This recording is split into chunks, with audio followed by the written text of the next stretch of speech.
W9 va permettre aux téléspectateurs de voir ou revoir la comédie La Vérité si je mens. À l'affiche, le grand public peut apprécier les prestations de Vincent Elbaz ou encore Horatica, et cette dernière n'oubliera jamais une scène où son geste a presque rendu sourd son partenaire. Ce dimanche 8 janvier, W9 rediffuse le film La Vérité si je mens. Le long métrage de Thomas Gilou était sorti au cinéma en 1997. La comédie suit les aventures du personnage d'Édouard Huibert, Richard Anconina, qui est épaulé par Victor Banzakem, Richard Boringer, un entrepreneur du quartier du Sentier. Alors qu'il le croit juif, il décide de l'embaucher comme manutentionnaire. Celui qui est surnommé Guy se laisse aller et découvre une communauté qu'il va apprécier de plus en plus. Il épouse même Sandra, Amira Kazar, la fille de son patron, avant que la vérité éclate.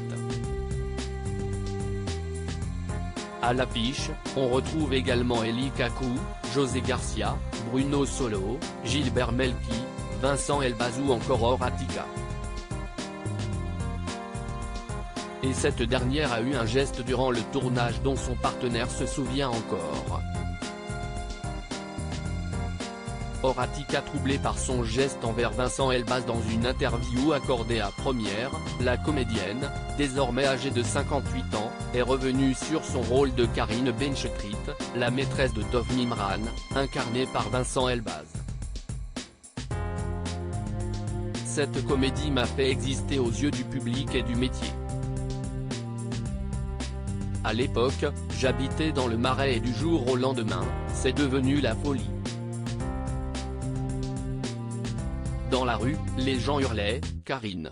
Karine ». J'étais tombé dans le domaine public, avait-elle confié, alors qu'avant son rôle, l'actrice était loin d'être inconnue du grand public. Horatica a également évoqué une drôle d'anecdote sur le tournage de la comédie. La scène de la gifle donnée à Vincent Elbaz est ainsi gravée dans sa mémoire. Ainsi que celle de son partenaire de jeu. Vincent tenait absolument à ce que je lui colle une baffe magistrale, afin que le plan soit crédible, a-t-elle expliqué. Il a été servi. On a fait un seul plan et c'était le bon. J'ai frappé si fort qu'il a gardé la joue marquée des heures. Pendant plusieurs jours, il a mal entendu d'une oreille. Vincent Elbaz a finalement eu ce qu'il voulait.